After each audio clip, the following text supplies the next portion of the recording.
Cash flow statement के लिए जो हमारी आज की क्लास है वो इम्पोर्टेंट क्लास है।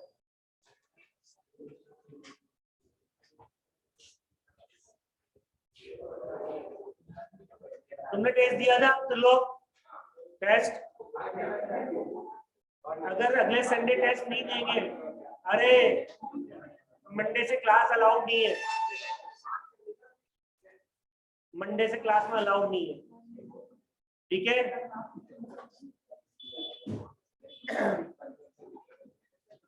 और अगले संडे का टेस्ट पेपर मैं अनाउंस कर दूं। अभी लास्ट टॉपिक हमारा क्या चल रहा था, इंटरनल।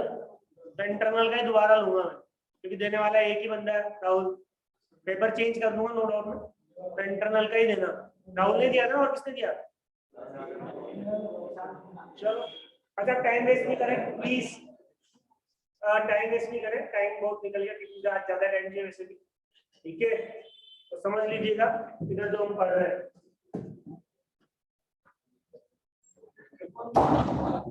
करो स्टार्ट करो, चलो ध्यान दीजिएगा। लास्ट क्लास में हमने कैश फ्लो स्टेटमेंट बनाने के दो मेथड सीखे थे बेटा, डायरेक्ट और इनडायरेक्ट मेथड। डायरेक्ट मेथड का पूरा फॉर्मेट मैंने बना दिया था, उसका एक क्वेश्चन भी किया था अपन ने, इलस्ट्रेशन नंबर 18। आज हम इनडायरेक्ट मेथड के फॉर्मेट का डेरिवेटिव सीख रहे हैं, राइट। अभी हम आज कोई क्वेश्चन नहीं करेंगे, बस आप फॉर्मेट का जो लॉजिक है, फॉर्मेट की जो कैलकुलेशन है उसको समझना। और इनडायरेक्ट मेथड में हमने बोला ये फॉर्मेट किस पर बेस्ड होता है बेटा, फाइनेंशियल स्टेटमेंट पर बेस्ड होता है। किस पर बेस्ड होता है? तो एक बार फाइनेंशियल स्टेटमेंट पे नजर मारिएगा, देखिएगा। पहले मैं आपको फाइनेंशियल स्टेटमेंट समझा दूं, इसको समझना है। कॉपी करें नहीं करें भले कोई दिक्कत नहीं है, कॉपी डायरेक्ट आप फॉर्मेट ही करेंगे भले, समझना है जो आज हम समझा रहे हैं। अच्छा, इनकम स्टेटमेंट में सबसे पहले क्या आती है देखो आप ढंग से, ग्रॉस सेल्स। क्या आती है? ग्रॉस सेल्स का मतलब होता है cash sale plus credit sales minus sales return. क्या निकल कर आएगी? Net sales. क्या निकल कर आएगी? माइनस कर देंगे सीओजीएस। क्या माइनस करेंगे? Cost of goods sold, opening stock plus purchase निशान plus direct expenses minus closing stock. क्या निकल कर आता है? ग्रॉस प्रॉफिट निकल कर आता है। इसमें से लेस कर देंगे आप ऑपरेटिंग एक्सपेंसेस। ऑपरेटिंग एक्सपेंसेस समझते हैं बेटा? ऑफिस के, सेलिंग एंड डिस्ट्रीब्यूशन के। फैक्ट्री के क्यों नहीं? क्योंकि फैक्ट्री के एक्सपेंसेस यहाँ डायरेक्ट में क्या हो चुके हैं, शामिल पहले से इंक्लूड हो चुके नहीं हो चुके। तो ग्रॉस प्रॉफिट में से ऑपरेटिंग एक्सपेंसेस गए तो क्या बचता है बेटा? ऑपरेटिंग। इसमें से लेस करेंगे non operating expenses. Non operating expenses like आपने कोई एसेट बेच उससे होने वाला लॉस, आपने कोई share issue expenses right of कर दिया, अंडरराइटिंग कमीशन राइट ऑफ कर दिया, प्रिलिमिनरी एक्सपेंसेस राइट ऑफ कर दिए। नॉन ऑपरेटिंग इनकम क्या? डिविडेंड रिसीव्ड करना, इंटरेस्ट रिसीव्ड करना, किसी इन्वेस्टमेंट को बेचा उससे क्या हो गया? प्रॉफिट। किसी एसेट को बेचा उससे क्या हो गया? बात समझ में ही नहीं आई। फिर क्या? ईबीआईटी निकलता, earning before interest and tax. इसमें से क्या माइनस करते हैं हम? इंटरेस्ट माइनस करते हैं। क्या माइनस करते हैं बेटा? इंटरेस्ट माइनस करते हैं। करते नहीं करते? फिर क्या निकल कर आता है हमारा? अर्निंग बिफोर टैक्स निकल कर आता है। आता ही नहीं आता है? इसमें से क्या लेस करेंगे अपन? टैक्स। क्या निकल कर आएगा? Earning after. इसमें से हम प्रेफरेंस शेयर्स को डिविडेंड देते हैं बेटा, देते नहीं देते? प्रेफरेंशियल डिविडेंड आया ना? ये बचेगा किसके लिए? Earning available for share holder, equity के लिए बचेगा। इसमें से हम इक्विटी शेयर डिविडेंड दे देते हैं बेटा। थोड़ा बहुत प्रॉफिट कहाँ ट्रांसफर कर देते हैं? रिजर्व में। कहाँ ट्रांसफर कर देते हैं? रिजर्व में। और balance carry forward to balance sheet. ये बैलेंस शीट में चला जाता है बेटा। मैं अकाउंट के पॉइंट ऑफ व्यू से बना रहा हूँ, ईपीएस कैलकुलेट नहीं कर रहा। और एक बात और बता दूं, अगर इनकम स्टेटमेंट हमें एक साल का दे दिया जाए क्वेश्चन में तो हमारा काम चल जाएगा, क्योंकि ये ऑलरेडी फॉर द ईयर का होता है। इसमें पूरे साल की इंफॉर्मेशन होती है, पूरे साल में आपने कितनी सेल करी, पूरे साल में आपके एक्सपेंसेस कितने हैं, पूरे साल की इनकम कितनी है, पूरी साल की परचेज कितनी है। ये फॉर द ईयर होता है। क्या होता है? लिखते हैं ना profit and loss account for the year ended. जबकि बैलेंस शीट अगर आपको क्वेश्चन में देगा बेटा तो ये एज होम होती है, इसको आप कंपेरेटिव देंगे। क्या देंगे? कंपेरेटिव का मतलब प्रीवियस ईयर और करंट ईयर दोनों की देंगे। क्यों? इसका रीजन है बेटा, क्योंकि ये किसी फ्लो को रिप्रेजेंट नहीं करती है। आया ना? ये किसी फ्लो को रिप्रेजेंट नहीं करती है, तो आज का जो बैलेंस है उसको बताएंगे। अगर आपको किसी फ्लो को देखना है ड्यूरिंग द ईयर क्या ट्रांजेक्शन हुई, तो आपको बैलेंस चाहिए होंगे। हाँ है ना? जैसे एक छोटी सी बात बोलो कि आज मेरी जेब में 10,000 है, 10,000 रुपीज पड़े हुए हैं, मैं आपसे पूछूं इंक्रीज हुए या चेंज कितना हुआ है, तो आप बता सकते हैं क्या? नहीं। आप पूछेंगे सर कल कितने थे, क्या 2 दिन पहले कितने थे? आप जहां से चेंजेस देखना चाहेंगे, जहां से फ्लो देखना चाहेंगे, वो बैलेंस आपको पता होना चाहिए। तो आपको करंट ईयर के साथ साथ प्रीवियस ईयर की इंफॉर्मेशन भी मिलेगी। जैसे आज ये प्रॉफिट एंड लॉस है, मान लो फॉर एग्जांपल ये 5,000 है, तो ये बैलेंस शीट में ये जाता है बेटा। मान लो बैलेंस शीट में ओपनिंग बैलेंस कितना था? 20,000, तो क्लोजिंग बैलेंस कितना हो जाएगा? ये 5,000 आपका प्रॉफिट हो गया। हो गया नहीं हो गया? इस इनकम स्टेटमेंट में। और ये बैलेंस शीट कंपैरेटिव क्यों दी जाएगी, इसमें किसी को कोई डाउट हो तो बताइए आप। नहीं है ना? अच्छा एक बात होगी आपको, डायरेक्ट मेथड में हमने cash flow from operating activities कैसे कैलकुलेट किया था? याद करो, cash cell, cash flow from operating activities, cash cell, cash collection from debtor, cash collection from debtors, है ना? Cash purchases. इसको ढंग से समझ लेना बेटा, ये जो फॉर्मेट का डेरिवेटिव है, नो डाउट हम कैश फ्लो स्टेटमेंट हम 12th क्लास में भी पढ़कर आए हैं, बट वहां पर क्यों ऐड करते हैं, क्यों लेस करते हैं, ये चीजें नहीं पता। ये सीए इंटर में चैप्टर है, सीए फाइनल तक आता है, बट तब भी बच्चों को ये नहीं पता होता है कि लाइक उसमें प्लस माइनस क्यों करना है, एडजस्टमेंट्स क्यों करना है। फॉर्मेट रटा हुआ रहता है, कोई लॉजिक नहीं रहता है। ये तो तुम सीख रहे हैं यहाँ पे, थोड़ा सा ध्यान देना, राइट? हाँ हकीकत है, तो इधर ध्यान दीजिए ना। तो कैश परचेज, और बहुत इजी है सीखना, कोई हार्ड एंड फास्ट नहीं है। Paid to suppliers and payment of operating expenses, यही तो हमने सीखा था उसमें कि 5 आइटम्स का अगर आप टोटल लगा देंगे तो cash flow from operating activities आ जाएगा। याद करो, फॉर्मेट में पढ़ो, डायरेक्ट मेथड में cash flow from operating activities, तो मैंने रजिस्टर में नोट करवाया था, बुक में मत देखो, रजिस्टर में देखो फॉर्मेट, रजिस्टर में देखो cash flow from operating activities, cash sales, दो बार लिखा उसमें मैंने, जब फॉर्मेट नहीं बना रहा तो भी लिखा था, फॉर्मेट में भी लिखी चीजें।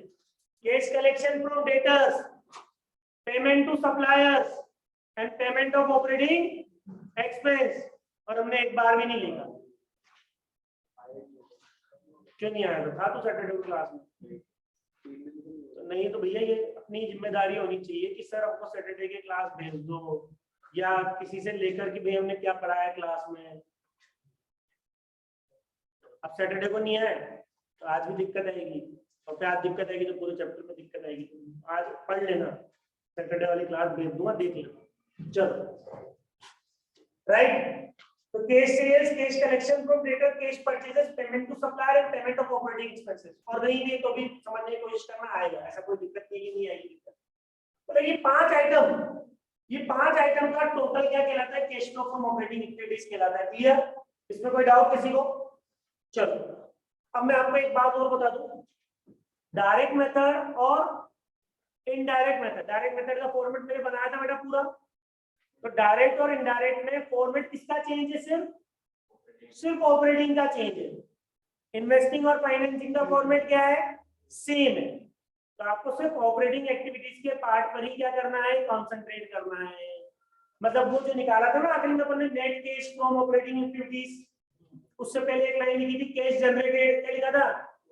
तो कैश जनरेटेड के नीचे, कैश जनरेटेड के नीचे पूरा, चाहे डायरेक्ट हो चाहे वो सब सेम ही चलेगा। कैश जनरेटेड के ऊपर फॉर्मेट चेंज है, इसका चेंज है कैश जनरेटेड के ऊपर।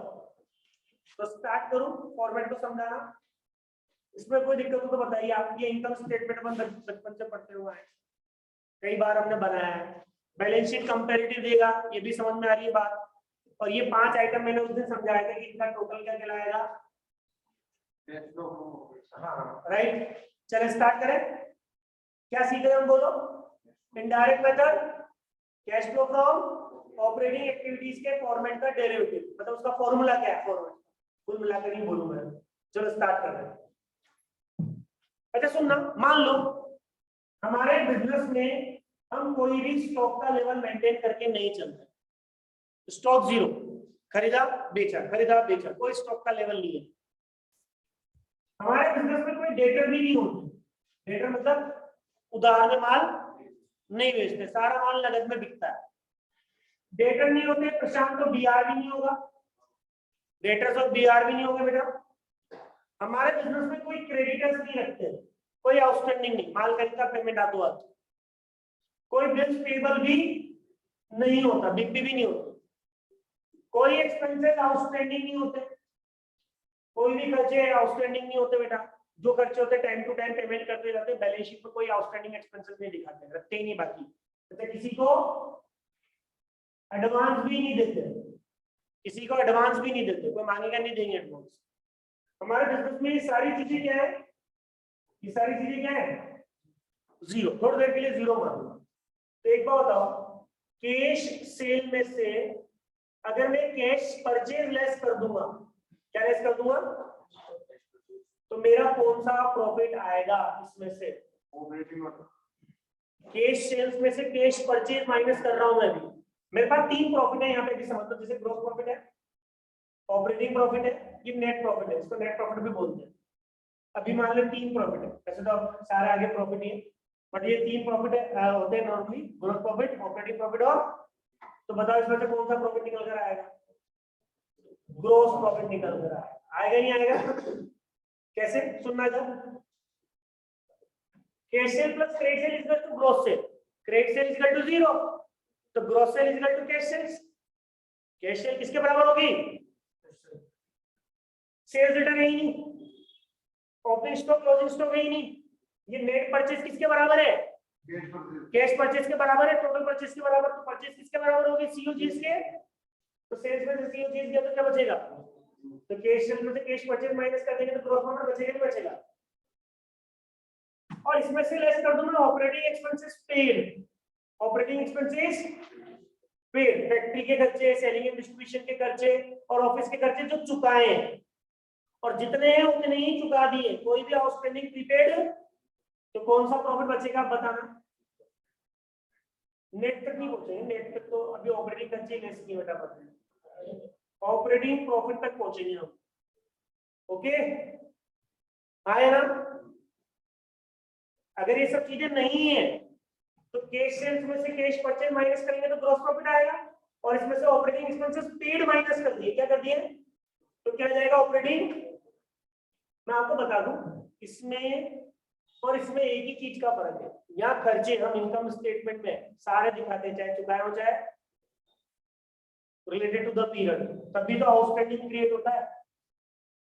जो एडवांस होते हैं उनको अगले साल ले जाते हैं, तभी तो क्या क्रिएट होगा, प्रीपेड। आज हम उधार माल को सेल नहीं बोले, उधार माल जो बेचा उसको सेल नहीं बोले, तो क्या डेटर क्रिएट होंगे क्या? हम सिर्फ कैश सेल्स को ही कैश सेल्स बोले हैं, क्रेडिट सेल्स को सेल ही नहीं बोले, तो डेटर क्रिएट होंगे क्या? डेटर क्रिएट नहीं होंगे तो बीआर भी नहीं होंगे। आज जो हमने माल खरीदा है और जो पेमेंट किया वही परचेज है, क्रेडिट परचेज को परचेज ही नहीं बोलते, तो क्रेडिटर्स भी नहीं आएंगे, बीपी भी नहीं आएंगे, स्टॉक का लेवल भी हम जीरो मेंटेन करके चले, मतलब कुल मिलाकर क्या होता है, आप जो अपनी अकाउंटिंग करते हैं वो अक्रूवल बेसिस पे करते हैं। किस पे करते हैं, याद आ रहा है? अक्रूवल बेसिस ऑफ अकाउंटिंग, खर्चे जो कि अकाउंटिंग पीरियड से रिलेटेड है, चाहे आपने चुकाए हो चाहे इनकम जो कि अकाउंटिंग पीरियड से रिलेटेड है, चाहे आपने रिसीव्ड की हो चाहे, तो आप सारी दिखाते हैं अगर वो अकाउंटिंग पीरियड से रिलेटेड है। उसकी वजह से क्या क्रिएट होते हैं, debtor, creditor, BR, BP, outstanding prepaid expenses create होते हैं बेटा ये। लेकिन अगर अकाउंटिंग आप कैश बेसिस पे करो, किस बेसिस पे करो, तो कोई डेटर नहीं आएगा, कोई क्रेडिटर, कोई प्रीपेड, कोई आउटस्टैंडिंग एक्सपेंसेस नहीं होते। जो चुका दिया वो खर्चा है, जो मिल गया वो क्या है, इनकम हो, चाहे वो फिर किसी भी पीरियड से रिलेटेड क्यों नहीं हो। यही बात समझ में? तो कैश में और इनकम स्टेटमेंट में यही फर्क होता है, कैश मतलब कैश बेसिस और इनकम स्टेटमेंट मतलब अक्रूवल बेसिस, ये प्रॉब्लम। तो सुनना, ये चीज समझ आई है। अब इसको और इसको गौर से देखो आप, इधर इस स्टेटमेंट को और स्टेटमेंट को गौर से देखिए आप, दोनों में क्या सिमिलरिटीज है और क्या नॉन सिमिलरिटीज है। इधर कैश सेल है, इधर भी कैश, इधर कैश कलेक्शन फ्रॉम डेटर है, इधर नहीं है, लिख दो 0। तो कलेक्शन फ्रॉम डेटर ही नहीं होगा तो डेटर से कलेक्शन क्या होगा, कैश परचेज इधर है, इधर भी है। पेमेंट टू सप्लायर इधर है लेकिन इधर लिख दो 0, आया ना। पेमेंट ऑफ ऑपरेटिंग एक्सपेंसेस इधर भी है और इधर भी है, लेकिन इसका आउटकम क्या बोल रहा है, इसका आउटकम क्या बोल रहा है, कैश फ्लो फ्रॉम, और इसका आउटकम क्या बोल रहा हूं मैं, जबकि दोनों के इनपुट क्या है, तो ये दोनों चीजें क्या हो गई, बराबर होगी ना, आया ना। मतलब हमारा operating profit he cash flow from operating activities के बराबर होता है, बशर्ते कि कोई डेटर, कोई क्रेडिटर, कोई बीआर, कोई बीपी, कोई आउटस्टैंडिंग प्रीपेड एक्सपेंसेस नहीं होने चाहिए। इज इट क्लियर, आया ना। लेकिन एक बात बताओ, हम हमारा कैश फ्लो स्टेटमेंट बना रहे हैं बैलेंस शीट पर बेस, और बैलेंस शीट में कहां ढूंढे ऑपरेटिंग प्रॉफिट, तो बैलेंस शीट में क्या मिलता है, नेट प्रॉफिट तो मिलेगा, सब कुछ एडजस्ट करने के बाद ये वाला प्रॉफिट मिलेगा, मिलेगा नहीं मिलेगा। तो हम क्या करते हैं, कि जो आइटम मैंने यहाँ पर ऐड किए हैं ये लेस कर दूं, और जो आइटम मैंने क्या किए हैं लेस किए वो क्या कर दूं, और कहां पहुंच जाऊं मैं, ऑपरेटिंग प्रॉफिट पे। हाँ तो तुम ही जाना, कहां पहुंच जाऊं मैं, ऑपरेटिंग प्रॉफिट पे पहुंच जाऊं, और ये ऑपरेटिंग प्रॉफिट ही किसके बराबर होगा, cash flow from operating activities के बराबर, सब्जेक्ट टू कंडीशन याद रखो बस, कि कोई भी debtor, creditor, BR, BP, outstanding prepaid expenses नहीं होने। तो देखिएगा फॉर्मेट कैसे तैयार होता है, आइए नजर।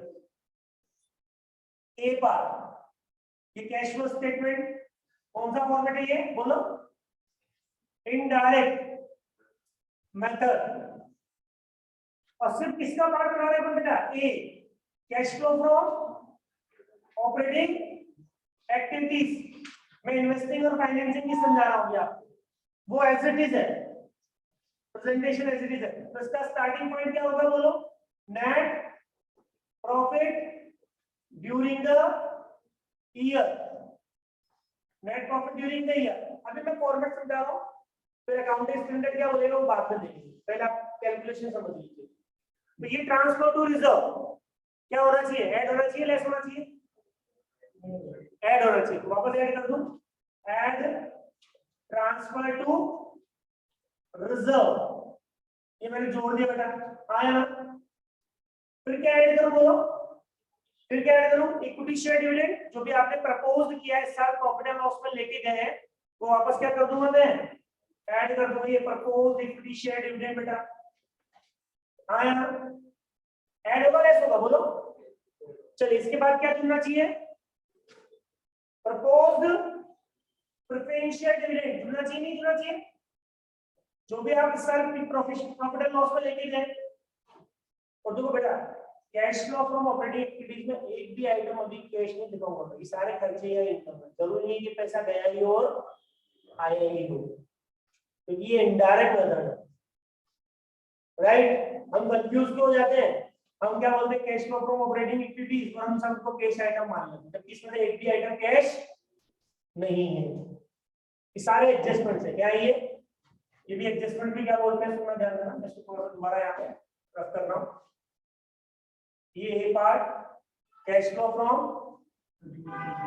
स्टार्टिंग पॉइंट क्या लिया अपन ने, नेट प्रॉफिट, नेट प्रॉफिट, और इनको मैं क्या बोल रहा हूँ, एडजस्टमेंट, क्या बोल रहा हूँ मैं, एडजस्टमेंट्स बोल रहा हूँ, राइट। अच्छा ये एडजस्टमेंट्स किसके, या तो नॉन ऑपरेटिंग आइटम है या नॉन कैश आइटम है, और ये एड और लेस भी लगाने की जरूरत नहीं है, हटा दूं, क्योंकि मैंने क्या सीखा था उस दिन, ब्रैकेट में दिखाऊंगा तो लेस है और बिना ब्रैकेट के दिखाऊंगा तो क्या है, हटा दूं, क्या बोलो, समझ गए ना। तो ये चीजें क्या हो रही है, बस ऐड हो रही है। चलो फिर आगे चलो, इसके बाद क्या होना चाहिए, टैक्स चुनना चाहिए, प्रोविजन फॉर टैक्स। अच्छा ये जुड़ गई, क्या आ गया बोलो, प्रॉफिट बिफोर टैक्स आ गया।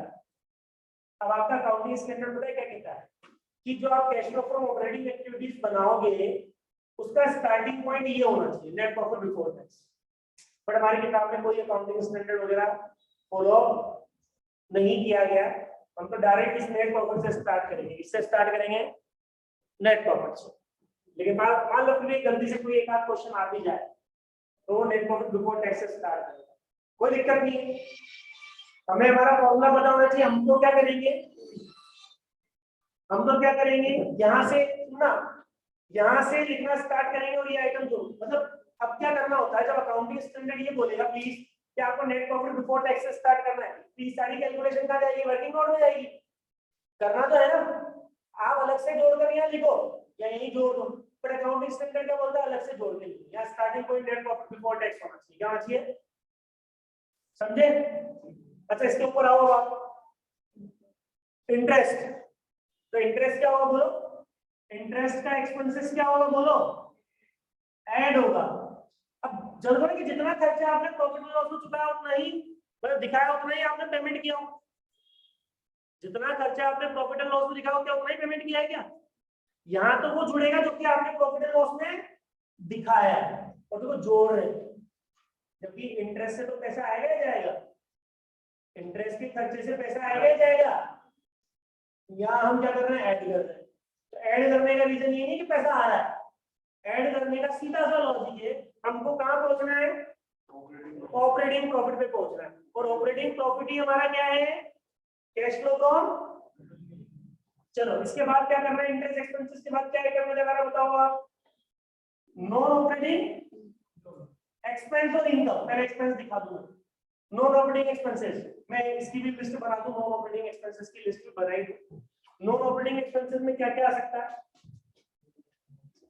नॉन ऑपरेटिंग एक्सपेंसेस में क्या क्या आ सकता है, goodwill written off, goodwill, share issue expenses written off, share issue expenses written off, preliminary expenses written off, आया ना, loss on sale of, loss on sale of fixed assets और investment etcetera, आया ना, खर्चे वापस से जुड़ेंगे।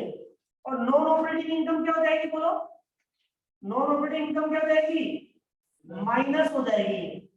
क्या हो जाएगी, नॉन ऑपरेटिंग इनकम में क्या क्या आता है, नॉन ऑपरेटिंग इनकम में क्या क्या आएगा, देखो non operating income, interest received, interest, dividend received, आया ना, profit on sale of, profit on sale of fixed assets, profit on sale of investment, आया ना, ये सारी की सारी नॉन ऑपरेटिंग इनकम कहलाएंगी, कहलाएंगी नहीं कहलाएंगी, आसान नहीं। अब चलो कहां पहुंच गया आप, सर इसके ऊपर नहीं जाना है, इसके ऊपर कोई एडजस्टमेंट नहीं करना है, इसके ऊपर बस एक ही एडजस्टमेंट होगा। वो एडजस्टमेंट क्या है, ऑपरेटिंग खर्चे में एक आइटम शामिल होता है क्या आपका, डेप्रिसिएशन। आपका ऑपरेटिंग खर्चा तो है बट नॉन कैश आइटम क्या है, तो उससे आपका ऑपरेटिंग प्रॉफिट क्या हो रहा है, कम हो रहा है, क्या हो रहा है, जबकि वो नॉन कैश आइटम है। तो वापस से क्या कर देंगे उसको, डेप्रिसिएशन के एक्सपेंसेस को क्या कर देंगे, डेप्रिसिएशन के एक्सपेंसेस को क्या कर देंगे, वापस से जोड़ देंगे। तो समझ आ रहा है,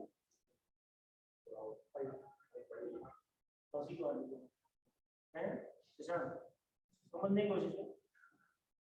तो ये क्या निकल कर आएगा आपका, बोलिए ये क्या निकल कर आएगा, ऑपरेटिंग प्रॉफिट निकल कर आ जाएगा। यही बात समझ में है, और यही cash flow from operating activities.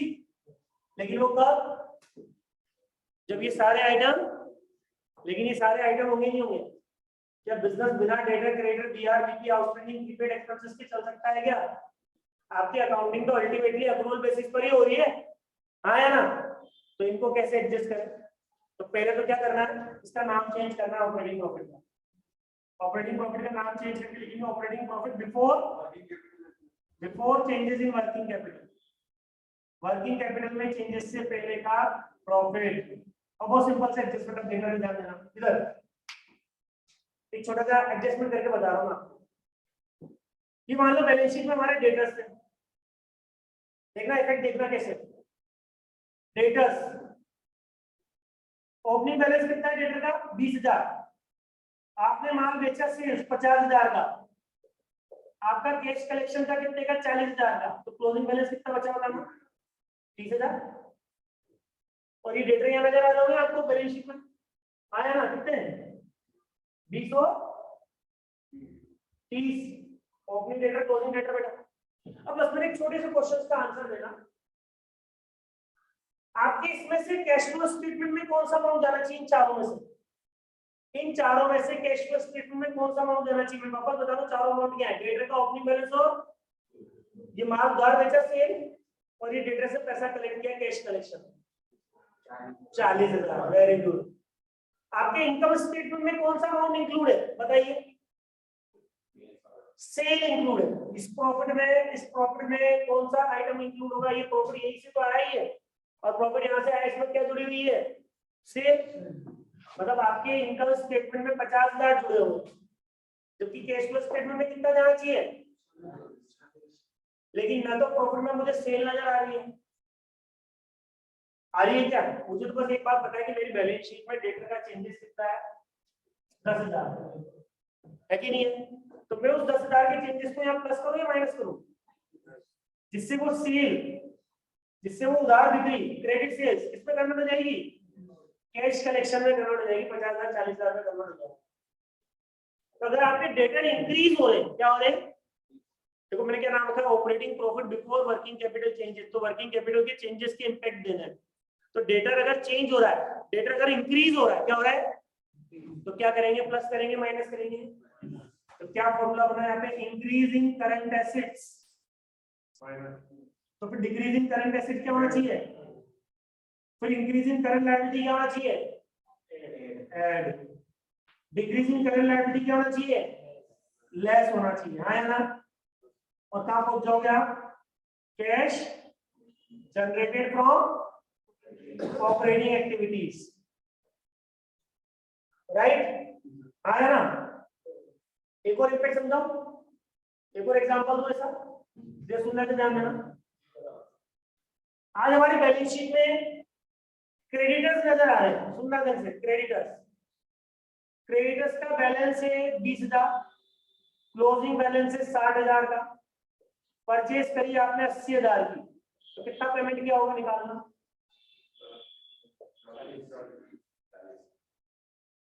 हाँ और ये क्रेडिटर का चेंजेस यहाँ नजर आ रहा होगा बेटा, आपका क्रेडिटर्स ओपनिंग कितने 20, क्लोजिंग कितने 60, हाँ ना।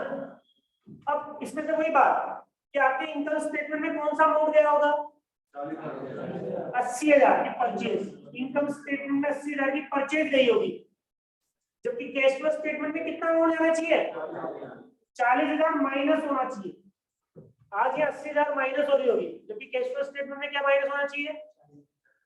तो इस नेगेटिव 80 को नेगेटिव 40 में कन्वर्ट करने के लिए जो क्रेडिटर का चेंजेस है 20 से 60 बढ़ रहा है, तो प्लस क्या करूंगा, तो नेगेटिव 80 नेगेटिव 40 में क्या हो जाएगा, परचेज किस में कन्वर्ट हो जाएगी, पेमेंट टू सप्लायर में कन्वर्ट हो जाएगी, हाँ या ना। तो इंक्रीज इन करंट लायबिलिटी का देगा प्लस, तो आप एक एक करके समझो। आज स्टॉक का इंपैक्ट क्यों दिया जाता है पता है, आज स्टॉक का इंपैक्ट क्यों दिया जाता है, ये ओपनिंग स्टॉक क्लोजिंग स्टॉक के चेंजेस का, ये सीओजीएस को परचेज में कन्वर्ट करने के लिए, सीओजीएस को, तो क्रेडिटर का इंपैक्ट क्यों दिया जाता है, परचेज को पेमेंट टू सप्लायर में कन्वर्ट करने के लिए, पेमेंट टू, डेटर बीआर का इंपैक्ट क्यों दिया जाता है, सेल्स को कैश कलेक्शन में कन्वर्ट करने के लिए, और ये आउटस्टैंडिंग प्रीपेड खर्चों के इंपैक्ट क्यों दिए जाते हैं कि जो खर्चे आपने पीएनएल में दिखाए उसमें पेमेंट कितना हुआ है, पेमेंट वो निकालने के, नहीं है बात समझ में। और अगर ये नहीं है तो इंपैक्ट भी नहीं आएंगे, तो ऑपरेटिंग प्रॉफिट किसके बराबर हो जाएगा, cash flow from operating activities के बराबर हो जाएगा। तो ये फॉर्मेट का फॉर्मूला है।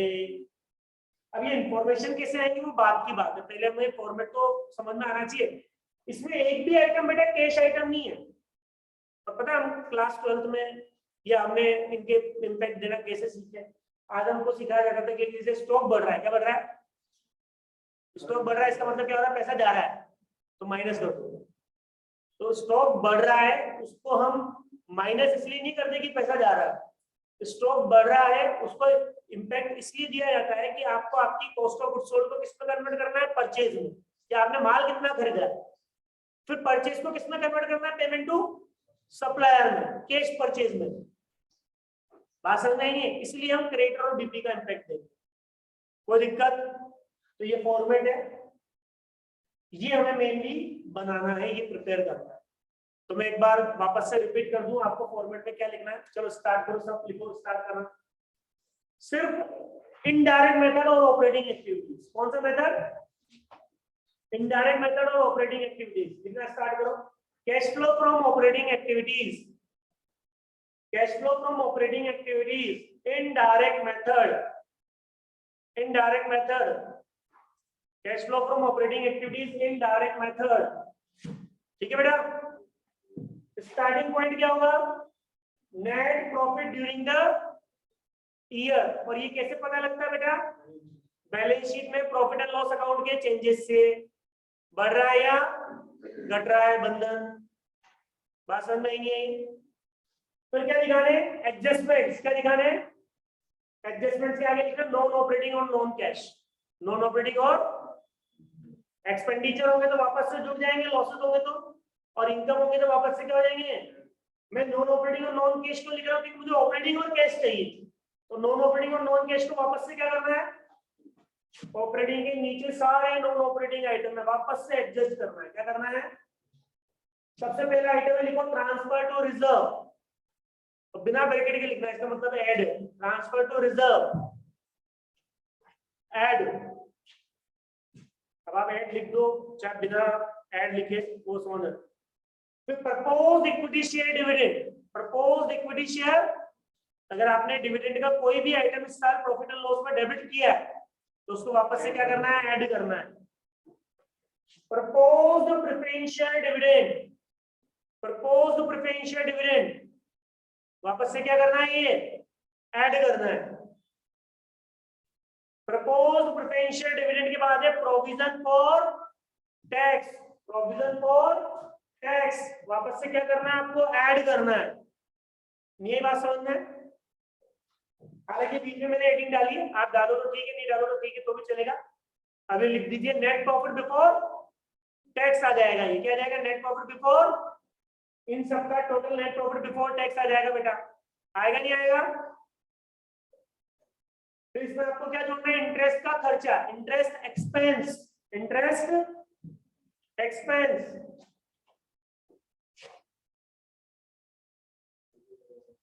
फिर नॉन ऑपरेटिंग एक्सपेंसेस ऐड करते हैं। पहले फॉर्मेट बना लो, फिर बाद में लिखना है नॉन ऑपरेटिंग एक्सपेंसेस और नॉन ऑपरेटिंग इनकम। पहले फॉर्मेट बना लो। नॉन ऑपरेटिंग खर्चे क्या हो जाएंगे? जुड़ जाएंगे।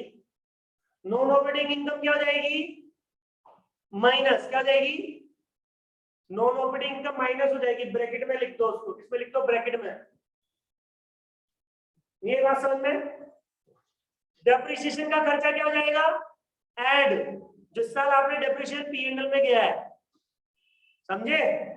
तो क्या निकलेगा बेटा? क्या निकलेगा? Operating profit before working capital changes, operating profit before working capital changes. आया ना? यही बात समझ में? Operating profit before working capital changes. फिर ये वर्किंग कैपिटल के आइटम, मतलब ये करंट एसेट्स और करंट लायबिलिटीज है। ये करंट एसेट्स और करंट, तो इंक्रीज इन करंट एसेट्स क्या होगा? लेस।